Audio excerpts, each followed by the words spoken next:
Welcome to the Counselling Tutor Podcast, the must-listen-to podcast for students of counselling and psychotherapy. Here are your hosts, Rory Lees-Oakes and Ken Kelly. Hello and welcome to the Counselor Tutor Podcast with me, Rory Lees-Oakes. And on the other end of a 40-mile wire across the screen is my good friend and co-host, Mr. Ken Kelly. How are you doing, Ken? Hey, I'm really good. How are you doing today, Rory? I'm really well. I've just finished a cup of tea and a bacon sandwich, and I'm really up for today's podcast, which is going to be full. Just jam-packed good stuff. I know it is. I love how you say across the 40-mile wire, and it reminds me, that do you know you can make a telephone out of 2 bean cans and a bit of string? You can. And a 40-mile bit of string and 2 bean cans, which is now called Skype. The wonders of technology and how far we've come. You're right, Rory. We've got an absolutely action-packed series for you today. We're going to be kicking off with a really interesting debate where we're going to be speaking about the difference between counselling an adult and counselling a younger person and where the limitations lie. Can we do that? Can we take a placement working with younger people? So that's a great debate we'll be kicking off with. Then we're going to be handing over to you, Rory. You're going to be going to theory with Rory. Interesting one today from the School of TA. We're going to be looking at injunctions, drivers, and life scripts. I love them. I love it. Life scripts is a real interesting one for me. Yeah, it's a really interesting one, Ken, because I was in the bookshop the other day, and everybody who knows me or sees us on the Facebook feed. And if you want to come onto the Facebook feed, it's www.counsellingtutor.com. There's 2 L's in counselling. Click on the Facebook tab and we'll let you in. And I love bookshops. I spend more time and even more money than I should in bookshops. But Ken, one of the first things that set me on this path was as a young boy, about 12, getting an encyclopedia set from my parents. And one of it was on psychology. Didn't understand anything of it. Didn't understand any bit of it at all. But I think that kind of reading those chapters about Freud probably kind of set me on a journey. That's what a life script is, and that's what we're going to be talking about in Theory with Rory. Love it. And then we'll be moving on to Skills with Ken. That's me. And in Skills with Ken, I'm going to be talking about appropriate referrals. Here's the thing. When you're in practice, even when you're in placement, there are going to be times that you're going to need to make referrals. So it's about what does that look like? How do we know when we should be making referrals? Where should we be making those referrals to? So appropriate referral making. And then we're going to be closing off with, I guess, a topic that's truly relevant at the moment in Ask Ken and Rory, and that is progression. So the reason we're doing this is we're sat in May of 2016 now. We're coming to the end of the UK academic year, and there's people who've been studying for many years who are now coming to the end of their training and wondering what's next. Is it further training? Is it going into paid employment as a counsellor? Rory and I are going to be speaking about progression. But we kick off with that topic of young people. And I'm going to hit the ball into your court, Rory, because I know you've worked with children and adolescents for many, many years. It's a specialism of yours. It's an area you've gone and studied in. Share your thoughts on working with younger people. Okay, well, yes, and it's really, really, really interesting. I worked as a school counsellor for 7 years, and I still work as a college counsellor where I teach. And one of the things that I was not prepared for when I became a school counsellor was the fact that there were so many other people interested in the young person, and rightly so. Young people, need to be taken care of, and of course that's really, really important. But one of the challenges that I found, and the first thing that I would say as a school counsellor is, who says they need counselling, Ken? I've had people turn up and said that I need counselling, and okay, well, tell me about that then. Well, it's because I was very rude. I didn't like doing the Spanish lesson. Okay, so what happened then? Well, I was told I had to come to counselling. So the very first thing is you really have to make an assessment whether or not the young person is coming because they want to or because they're sent. And there's plenty of people in schools, and I'm not being critical of people who are working with young people, but it may be that they send someone who just isn't ready. That's the first observation I'd have. So if you're going to be a school counsellor, you really, really need to be pretty well up on your assessment and make those ethical decisions really early on. Is this person really ready for therapy?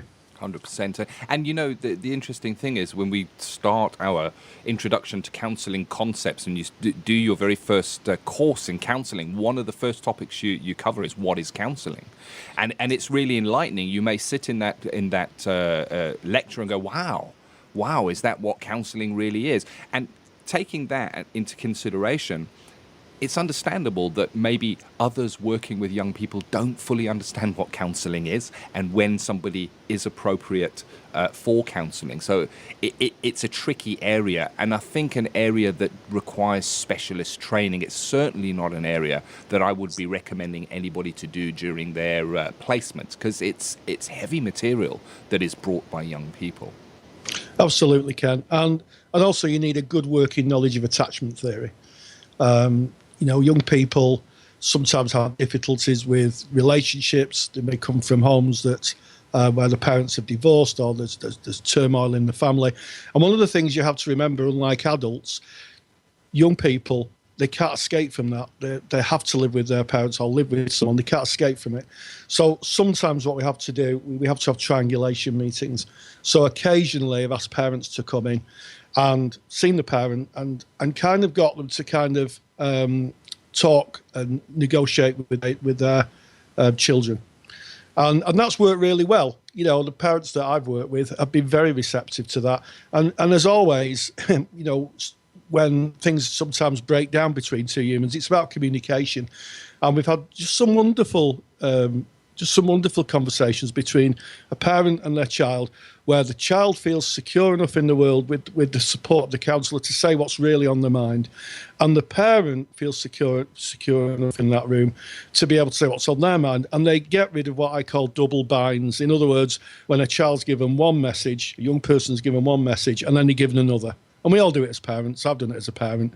You say one thing, but you do another. And sometimes that can be really important to young people. And one of the things that I learned was the use of clean language. Now, when I use the words clean language, I don't mean swearing. What I mean is using words and vocabulary that a young person understands. Just so important, because it's quite easy as someone who's an older person to use words when you're reflecting back and paraphrasing that a young person may not understand, so they just don't get it. So very, very thoughtful about the language and how you frame things. So I did find myself working harder, I think, as a therapist of young people, because I was mindful that I had to make sure that they understood what I was reflecting back, rather than an adult would maybe have a bigger vocabulary. I hear you, and you're speaking about being in that young person's frame of reference, and it's about looking at yourself and your life experience, your culture, your upbringing, and what your knowledge is, and seeing, does that match? I know, Rory, part of your CPD for working with young children and young adults was to go and study what Facebook is and what all the social media platforms are, so that you could speak the language and understand the language that they would be bringing. So that's really important if you're looking at that empathic connection and that frame of reference and truly being there with that person. But there's also one other consideration. We study counselling and we learn about how it works, we learn about the progression, we learn about how people act and react within counselling, and we learn all the, I guess, the mechanisms that make that work. But I think we need to take into consideration that young people are going through massive changes as they are growing, and neurologically their brains are different. And you'll often hear, they're going through their teenage years now, you know what teenagers are like, and this is because their brains operate differently to how an adult brain would work, and they process information differently, and that needs to be taken into consideration. And I think I'm going to re-emphasize, this is training that you would be looking to do when you graduate. When you graduate and you have your diploma or higher education degree in counselling, that's the time you want to be looking at working with children and adolescents. Absolutely, unless you are already someone like a play therapist who has a lot of experience.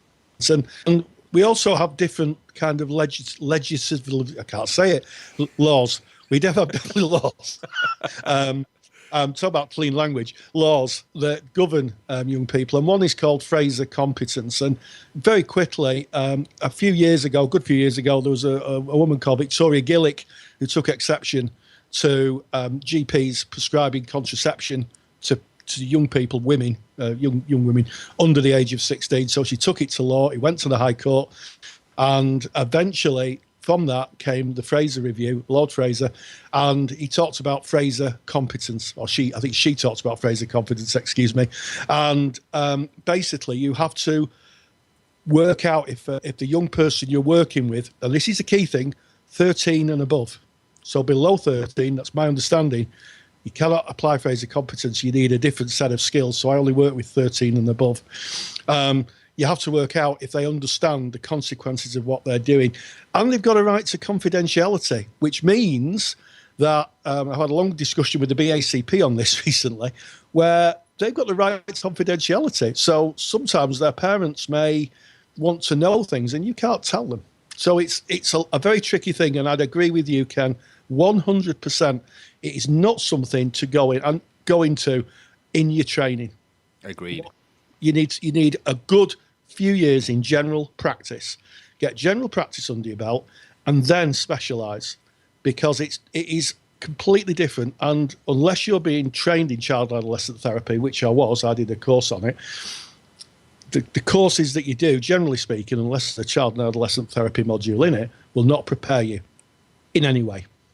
100% agreed. And you're just speaking about confidentiality. Very often, if you are working within a college situation or within a school situation, they have their own policies and procedures that you may be expected to follow. And part of that might be about breaking confidentiality. And it may differ from that you would expect to find in working, say, in a counselling, an agency that is more, focus on providing counselling. So it's tricky stuff. I think the message is clear, Rory. I think you've underlined it there. Get your practice, get out there, practice, and then go and do a further course. Now, if you are a member of the Counselling Study Resource and you're interested in maybe looking at child and adolescent therapy, there is a great presentation by Karen Burke, and you're going to find that. Just go into the Counselling Study Resource down at the bottom under CPD. So keeping in mind that this is not there for you while you're studying, it's there to give you information of what's available when you finish studying. She speaks about child and adolescent therapy in depth, and she actually gives a link to her book there as well.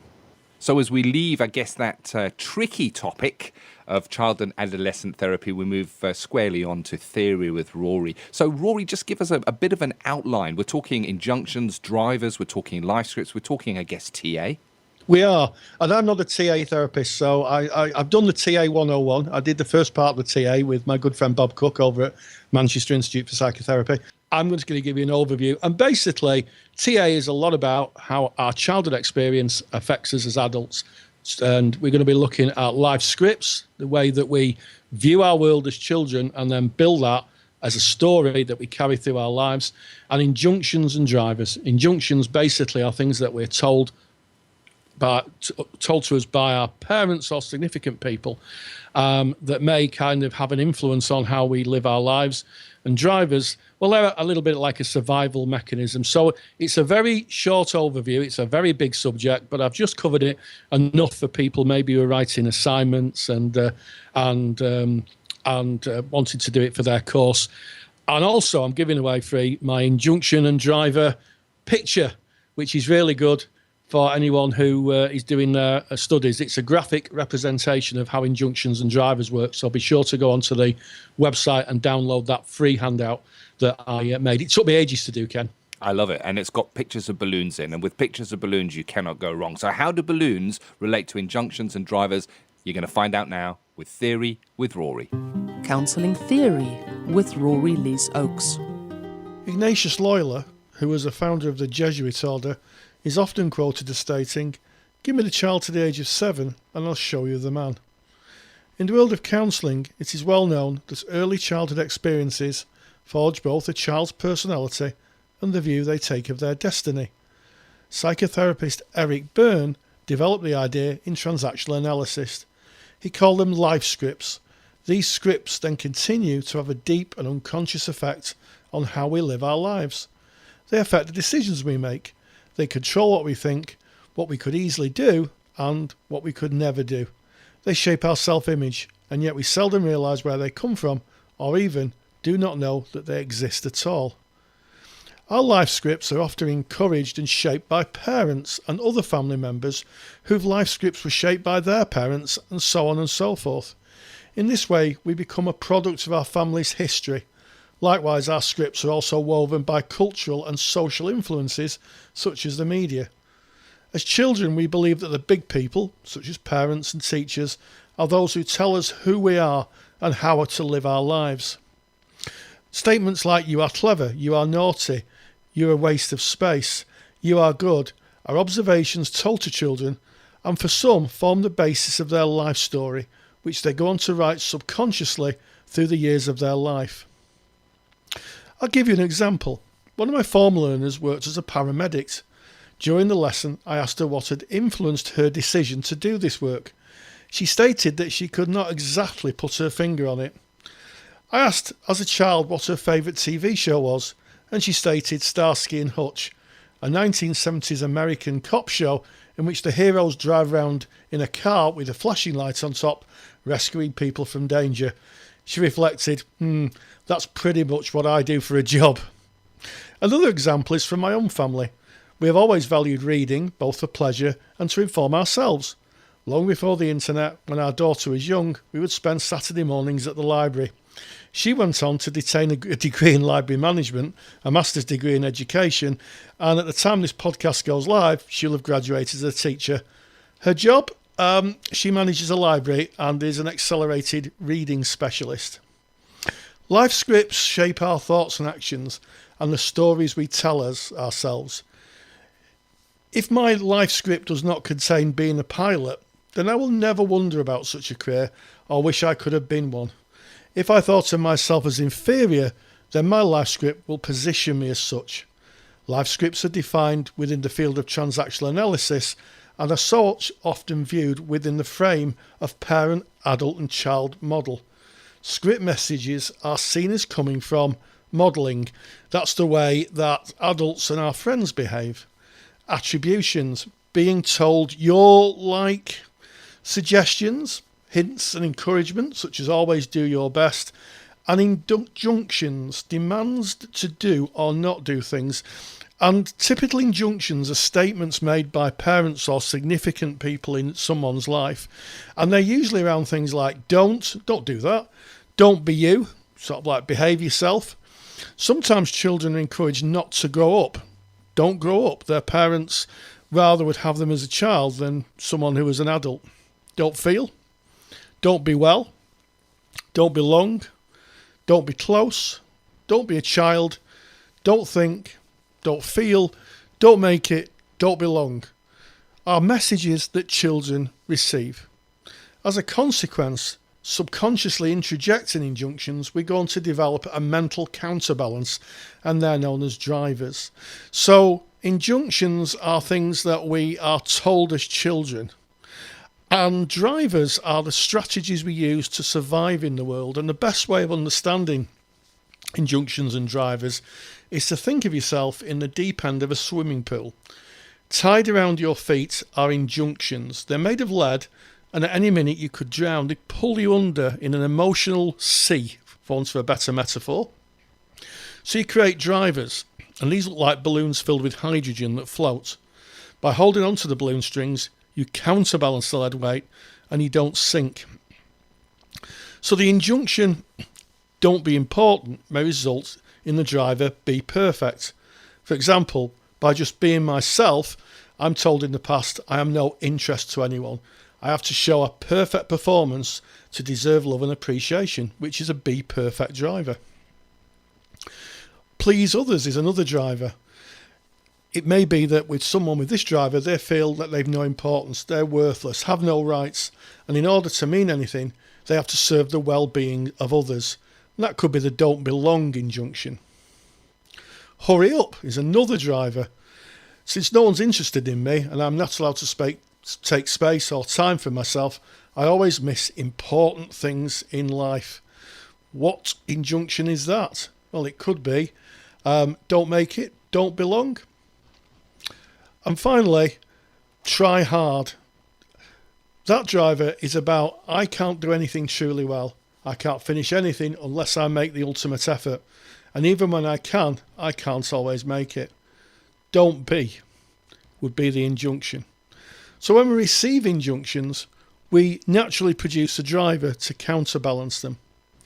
So in therapy, what does the TA therapist go for in terms of the junctions or the drivers? Now, I have to say I'm not a TA therapist, but talking to friends of mine who are, they usually say they go for the injunctions. They go for the things, the lead weights that pull people down, and see if they can free them and see themselves being freed from the history of what they've been told as children, to rewrite that story that so long ago was written by others and they've developed it for themselves.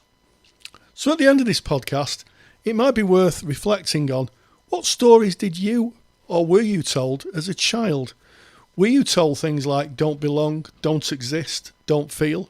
And if so, has that developed your life over a period of time? Have you subconsciously made your life or put your life in a place where that you're building on what you've been told in the past? Thank you very much for that, Rory. Always good stuff when we go to theory with Rory. I always learn something and pick something up. And of course, if you want to get that handout that Rory's made, the one that took him ages to do, the one with the balloons, you want to head over to counsellingtutor.com, click on the podcast tab and head on down. It is podcast episode 15. Episode 15. You'll be able to download that for free from the page.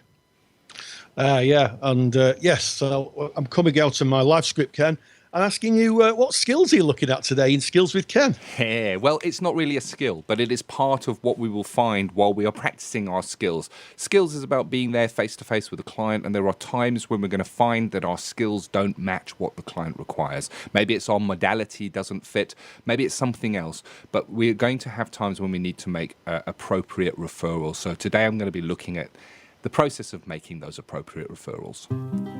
Counselling Skills with Ken Kelly. Let's take a look at how we make appropriate referrals in counselling. It is possible and probable that during your time as a placement counsellor, you will have the opportunity to refer a client for one reason or another. It's part of being a counsellor, a psychotherapist. It's something that we do. So looking at the appropriateness of referrals, when a client is fit for referral, how we refer a client on is really important. Today I hope to cover the following topics. What we might look for in a client that would give us a clear indication that a referral is necessary. How we might refer a client, how we might go about that, what we need to have in place for that. And we're going to be looking at referrals coming in. So when clients are referred to us from external sources, external agencies, external service providers. So let's have a look at why clients might need referral and what stage within the counselling process we're going to be looking at this. And I'd like to start with before we even meet the client. Now, it may well be that during your time in your placement, this is not going to come up. But if you ever go into private practice, this is a reality. Counsellors and psychotherapists are not blue light services. What we mean by that is emergency services. So you would imagine that if the police were coming, they would have a blue light flashing. It's an emergency. They need to get to you. And very often as counsellors and psychotherapists, there's a process between a client getting in contact. They go through a process before they actually engage with us. So if somebody is in an emergency situation and they are contacting us, we are not appropriate services to be able to deal with that. So an example of a client that may be in an emergency situation is a client who has been struggling for many years, massive weight, emotional distress, and has decided that they can't stand life anymore and they want to end it. And they have the pills in the one hand, the bottle of vodka in the other hand, and they think, maybe I should reach out and speak to somebody. And if they were to come through to you, and on your website it was to say fill in a form to get in contact, or if they were to phone and there was an answer machine, Or if they were to phone and actually get you on the line, what would you do in that situation? So there's three options there. We're talking very much private practice here. But the first thing I would be looking to do is on my answer phone is to leave a message that respectfully says, thank you very much for your call. I recognize your call is important, and please leave your name, number, and how I may get back to you, and I will certainly get back to you. However, if you are calling in distress and your situation is an emergency, I would like to give you the number for the Samaritans. And the Samaritans here in the UK, at least, is an emergency service that people can call if they're at the end of their rope. Similarly, on the website, you may have emergency contact details of who they can get hold of if they feel that they can't wait. They can't wait for you to get hold of them. So you're making referrals to clients that you never even met. It may well be that if you speak to them and they give you a call and you can hear that their situation is dire and they need help immediately, that you'll be able to make that appropriate referral right there and then on the telephone. Again, to the Samaritans or a service that is an emergency service that they can engage with immediately. I had the opportunity to make a referral just this morning from a contact that came in for a client that was looking to engage with counselling in private practice at a time that I'm not able to offer. I was able to write back to this client and say, I'm not able to do that time. However, I have a colleague who I can give you the details for, who when last I spoke to this colleague had availability at the kind of time that you're looking for. So it's about the time and the client's needs fitting your ability to be able to deliver that. That may be a reason for an appropriate referral.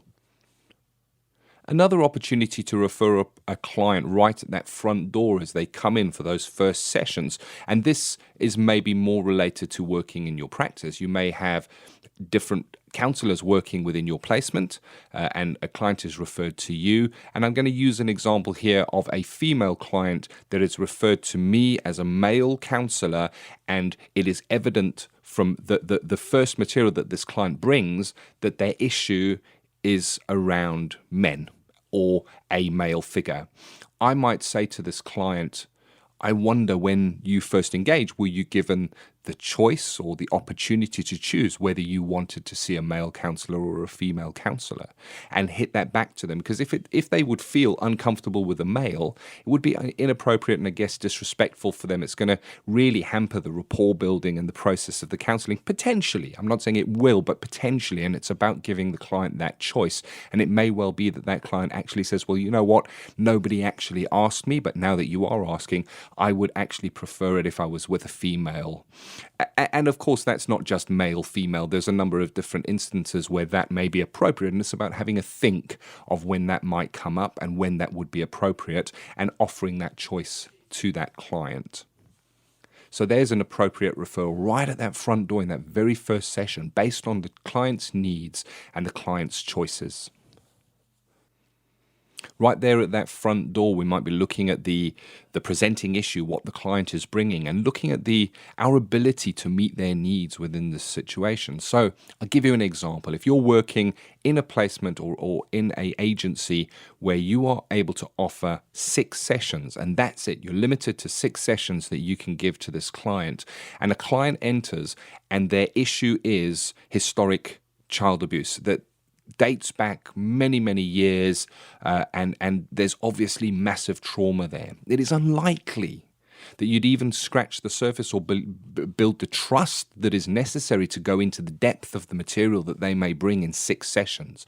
And what we don't want to be doing is getting down to the real emotions, maybe at session 4 or 5, and then saying at session 6, well, you know what, that sadly is all that we're able to offer to you. So it may be appropriate at that early time before the relationship is built to assess this client's needs and maybe look around and see if there is a more appropriate referral you could make, because this sounds like long-term therapy. So it's that, I guess, initial assessment of what the client is bringing and your ability to be able to work with that within the limitation of the time sessions that you have. What about if the client feels that you are not a fit for them? And we need to be, I guess, mindful that there is potentially a power indifference within a counselling client relationship. Is there an opportunity for a client to say to you, you know what, this doesn't feel like it's working for me. I would like to see somebody else. How might we put that in place for the client to extend, I guess, that respect that we are not going to be the perfect fit for all people that sit in front of us. And a way of doing that is to mention at contracting stage, and you can put it plainly and say, while you're engaging in therapy with me, if there's any time that you feel this is not a perfect fit for you and you feel that it would be more appropriate for you to see someone else, if you felt uncomfortable for any reason, please let me know, and I'll be only too happy to make that referral through for you. And I guess what we're doing in this situation is we're preventing the client getting into a situation where they may feel a failure. Well, oh man, I'm really not bonding with this counsellor. It's really not working for me. I even failed at counselling. I'm just not going to go back. So giving the client the ability to ask for a referral if they feel that you as the counsellor are not a fit with them, I think that is truly respectful. Another reason for appropriate referral would be whether the presenting issue that the client brought into counselling, and again, this is done at the front door, it's done in that first session, whether that would be a fit for the modality of counselling that you offer. So this would be about you having a real understanding of the limitations in the modality that you practice and looking to other modalities that may have strengths in areas where your modality may not be 100% a good fit. And I'll give you an example from my own practice. I'm a person-centered counsellor. So if a client was to engage with me and I was to say to them in that first session, I wonder what it is that brought you into counselling and what you're looking to get from your sessions. And they were to say, well, I've got an aeroplane trip that I have to go on for work. It's coming up in 2 weeks. I have an intense phobia of flying. So I'm going to be looking for some techniques that I can practice that are going to reduce my anxiety so that I'm able to get on that plane. It is not a fit. Person-centered counselling is certainly not a good fit for a phobia that needs to be dealt with within a specific timeline. The client's going to need something that is more directive and something that is more solution-focused than person-centered therapy. So that would be an appropriate referral maybe to someone who practices cognitive behavioral therapy, where they can engage, have solution-focused therapy that would be a fit for a phobia of flying.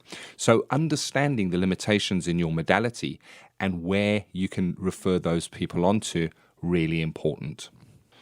And finally, on reasons that we might refer a client, let's have a look at your own competence. If a client is presenting with an issue that you feel uncomfortable with, that there's a jarring within self, that you feel that you would have difficulty in working with, then it is appropriate to refer the client to somebody who would be able to better deal with them and their presenting issues.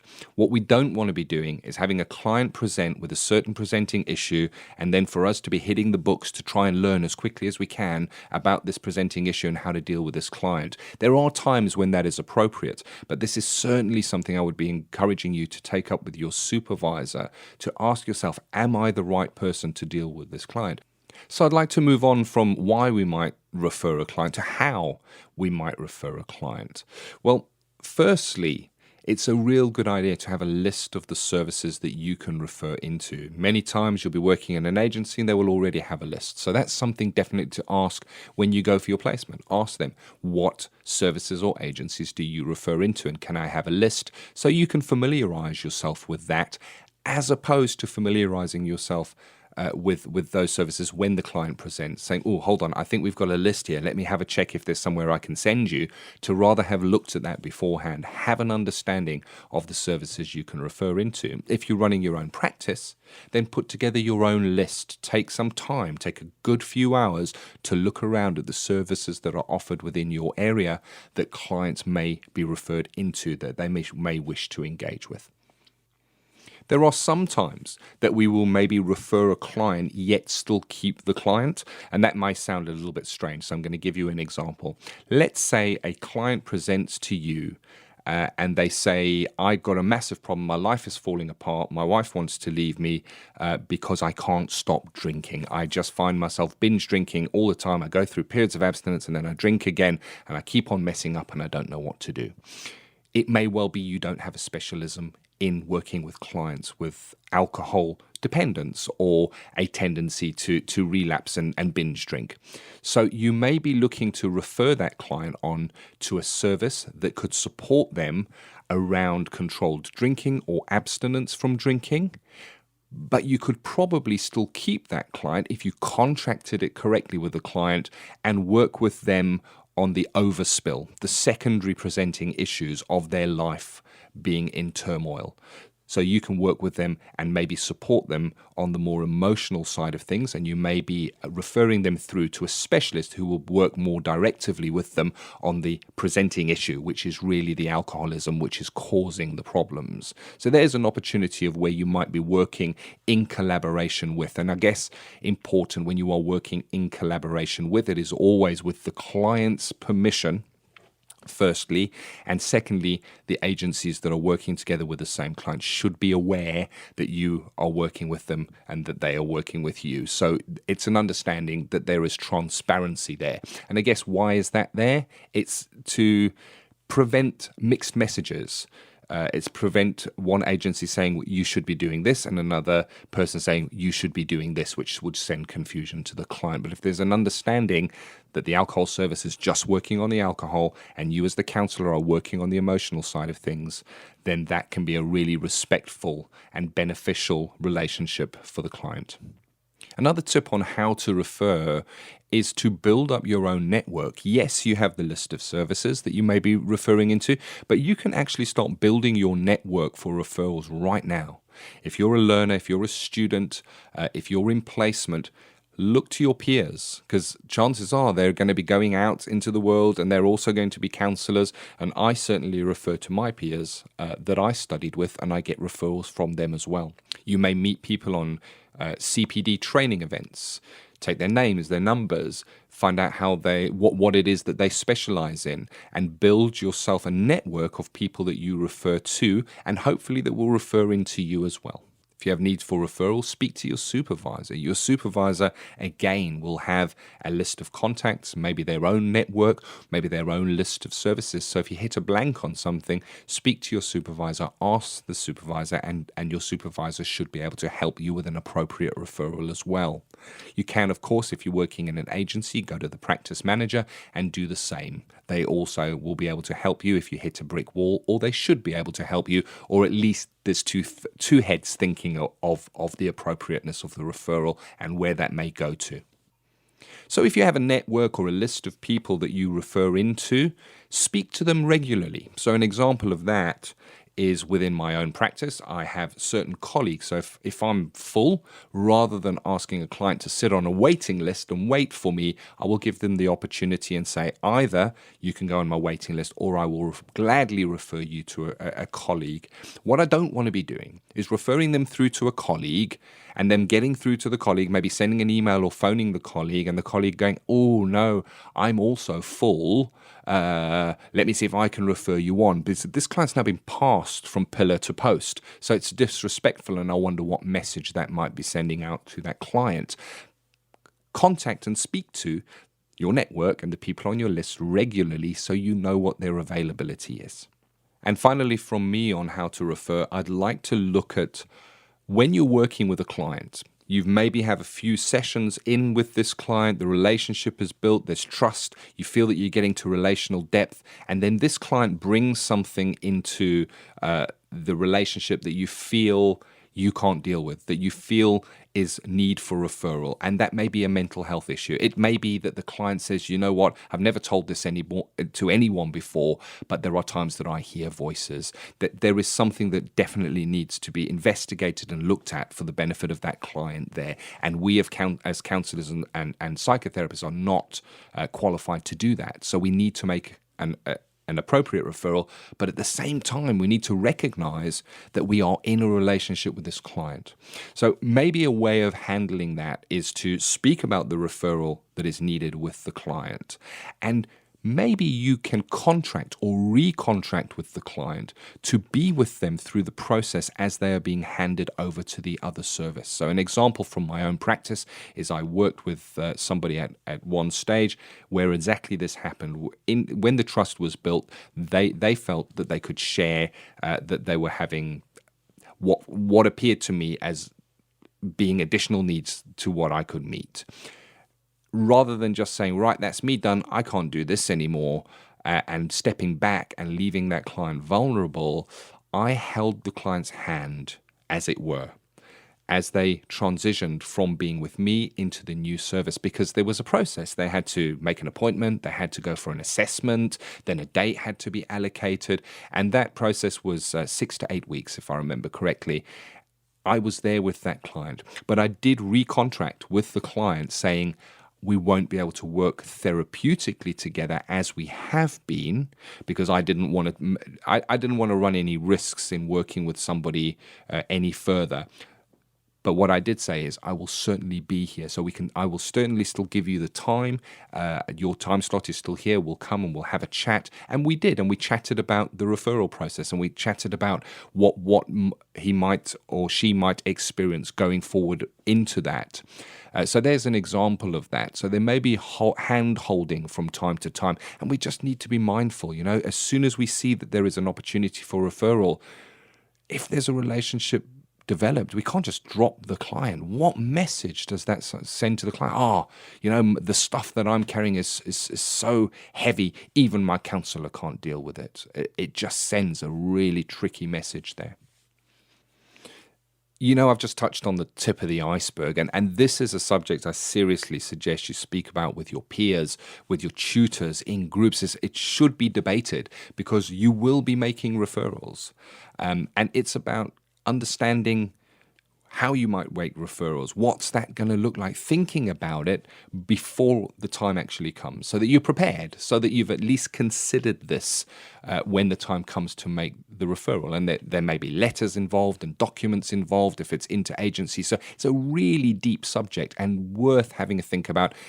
Also, when you go into a new agency, when you go into your placement, ask these questions. Even at interview, ask the questions. How do referrals work out? How do referrals work into me? And get an understanding of those processes. Get all the documents that are involved in that, and get a full understanding of how your clients are coming to you and what happens if the clients are being referred out.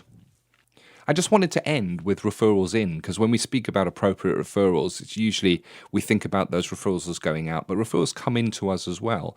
And it's important to realize the mechanisms that bring the referrals in. And again, I'm going to say that word, networking. The people that you are studying with at the moment, take it seriously. Form the bonds for that future network of professionals that may refer from one another. Make it clear what your area of interest is. If you graduate and you go on to do additional studies, make it clear what it is that you have studied, what your specialism is, and let your peers know, so that they can potentially refer in if they have clients that present with those issues. I get many referrals for drug, alcohol and compulsive behaviors because it is my area of expertise, and I get those from my peers that I studied with and from the networks that I've created. Why? Because I let people know that they are my areas of interest and specialism. Provide your network, your peers, the agencies that can potentially refer into you with all the documentation or the information that you might need for them to make an appropriate referral into you, so that they've got it on hand. Give them something hard copy, a piece of paper that they can maybe hand the client that has your details on it. And finally, follow up with the people that refer in with you. Keep contact with them on a semi-regular basis. Let them know you're still available. Let them know that you're still around, and thank them if they've made referrals into you. Now, that's a tricky one because you've got the confidentiality, so they may give somebody your card or a document with your details on and your area of specialism. And I guess it's not for us to then go back to that person and go, hey, Joe that you sent through to me is engaged in my service. We don't want to be doing that because that's breaching confidentiality of that client that has come to us. But we can just touch base from time to time and say, you know what, I just want to say thank you very much that you from time to time refer clients into me. I so appreciate that, because that goes a long way in just maintaining those pipelines, I guess, is what they are. So there it is, the tip of the iceberg. Again, I just encourage you, speak with your peers, think about referrals. Get the creative juices flowing. Appropriate referrals are part of being a reflective practitioner. I hope that that's been useful for you. Well, just listening to that makes me realise just how important and how an essential ingredient of competent practice making referrals is. It's so easy, isn't it, Ken, to try and push on with the client and really try and work with them when sometimes you know in your heart that actually they need a different form of help. And I think it takes great courage for someone to say, you know, I really want to work with this client, but actually I think they need something different. And how am I going to kind of put that to the client and how we're going to make that happen? 100%. Massive part of being a reflective and competent practitioner is knowing where your competence lies and doing the best for your client. We're here to be in service of our clients. That's certainly what I signed up for. I guess I can't speak for everybody on that one. I know, Rory, in my dealings with you, I know it's why you signed up as well. So there you go. So there's your appropriate referrals. Moving on now, we're looking at something that is, I guess, synchronous to where we might find ourselves at the moment. Many learners may be coming to the end of their studies. Even if you're coming to the end of 1 year and maybe looking at your next year, we're going to speak about progression. Where do we go from here? What's your thoughts on what's available out there in the marketplace, I guess, for counsellors at the moment, Rory? Well, at the time we make this podcast, which is in May 2016, there's no regulation for counselling. So people, when they qualify, and qualification is at level 4, so that's something that's been asked in the Facebook page, what level do you qualify? If you've done 100 hours of supervised client contact, you want to call it the BACP or the UKCP or the National Counselling Society recognised, then you can call yourself a qualified counsellor. So where do you go? Well, it's a difficult one. Some people want to go to university, top up to a degree. Others want to do a specialisation. And it really is a tricky call. The route I took, I was thinking of doing a master's degree, but the route I took was to kind of seek out really, really good, high-quality CPD. And I've worked with people like Karen Burke, Bob Cook, Steffi Cook over at the Manchester Institute for Psychotherapy. These are people at the top of their game, Ken. I mean, they really are at the top of their game. They're renowned through the world. And I've done courses, and the amount of expertise you wouldn't find, you may find in a university. Perhaps I'm being a bit unkind, but it's that craft, and counselling is a craft. It's not an academic, unless you want to be an academic. It's not an academic subject. It's something that we practice in the service of our clients. So I'm a great believer in going where your clients take you. So when I thought of becoming a child and adolescent therapist, I trotted up to Manchester Institute for Psychotherapy and signed up for child and adolescent course. I've recently done a top-up attachment module, and I'm finding that really useful. Practitioners who practice, who know their stuff, who have had a lifetime of experience, and are researchers. And I'd like to give a bit of a plug to my colleague across the Pennines, Kath Nibbs, who's a trauma specialist and up-and-coming speaker. I've been on her seminars, and they are great. And I will put money that you wouldn't find that kind of quality in a lot of universities, Ken. So I would say go where your clients take you. That's my advice, if I'm offering any. And that is great advice, and that is a continuation of your learning. And here's the thing: we are to be ethical practitioners. We need to continue our learning. We need to do CPD, a certain amount of hours of continuing professional development every year. So let's take a different look at this, and let's look at let's say you're just finishing your studies and you're in a placement, and you're thinking, what am I going to do now that my studies have ended? Because I want to get out there and practice a little bit. Because like yourself, Rory, my idea was, right, I'm finished my studies now, on to do a master's. And then I thought, you know what, let me get a little bit of practice under my belt. Let me get out there and actually feel what this is like in the real world, as opposed to the simulated skills sessions that we did, and outside of the protection, I guess, of the placement, having the college as part of that. And I found that once I got out there and started practicing, I really liked where I was, and I didn't feel any need to go on and study it any further, excepting for my continuing professional development. So if you are in a placement, here's the thing that you want to be taking into consideration. When your placement was first formed, a contract would have been made. made, and it's a three-way contract between yourself, your placement, and your learning institution. When you finish your studies and you no longer have your learning institution backing you and being there to support you as part of that triangular contracting, you need to renegotiate that contract with your placement, even if you continue to give hours free of charge. You need to let them know that you are no longer a student counsellor. You need to let the BACP know so that you can register for full membership, and definitely let your practice know. And let your insurance company know. And let your insurance company know, of course. So there's these considerations to take into account. And it may well be that you may be offered paid employment at the place where you have done your placement. Yes, indeed. And you know, I laugh out loud on a regular basis, Ken, at most things, but I laugh out loud when people say, oh, there's no work in counselling. This is not my or my learners' experience. A lot of the learners that I teach go on to find paid work. Yeah. And I think it's one of those situations where if you look for it, it's there. It's a bit like Schrodinger's cat in physics. You know, if you look at it, it's there. No one's going to give you a job on a plate. No one's going to knock on the door and go, Rory, do you want to be a counsellor? It doesn't work that way. But there is work out there. And sadly, mental health isn't getting any better. That's one of the things that we do know, that our mental well-being is not getting any better, and that it's becoming a bit of a tsunami, really, in the health world about how we look after our mental well-being as well as our physical well-being. So my view is there is work out there for people who want to find it. You know, so don't let people kind of tell you there isn't. Is my view of the world. And don't underestimate reading as part of continual professional development. I've just finished a really good book, which has really informed my CPD. I'm going to put it on my Facebook CPD page. And keep up with the reading. You could use your therapy today. You could go to seminars, catch up with other therapists.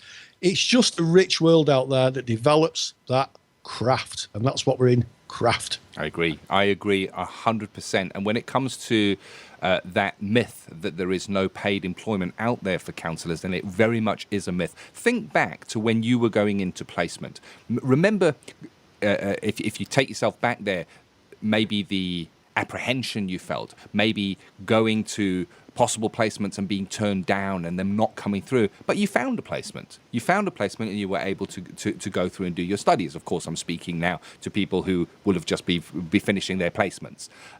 The same is true of finding paid employment. It's about knocking on doors. They're not going to come and find you. You've got to go and find them. And look outside of the regular channels. Yes, you've got the Therapy Today, which has got some agencies that may be employing people advertised in there. But look around in your locality. There are a lot of agencies that don't have maybe the budget to advertise in the BACP. So look a little bit deeper than that and do your groundwork, do your digging. So what's your thoughts, Rory, on going into private practice directly from graduation?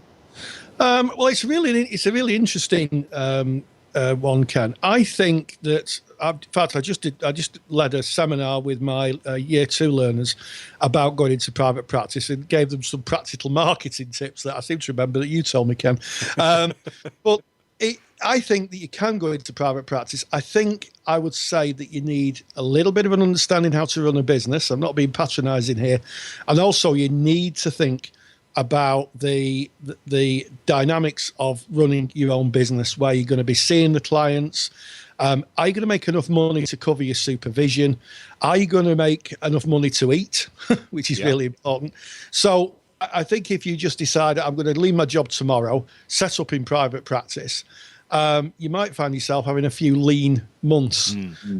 So I'd run it as a side concern, and also maybe get in touch with someone who's already in private practice. 100%. Hook up with someone, have a talk to them, learn from their kind of experience. But there is work in private practice, and I know a lot of therapists, and I was one of them, Ken, thought it was just a bit too precious. People needed help.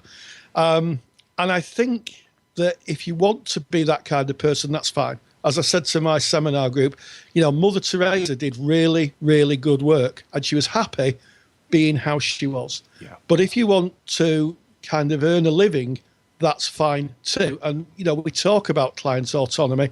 If someone wants to pay then who am I to say, oh, no, sorry, I can't possibly take money?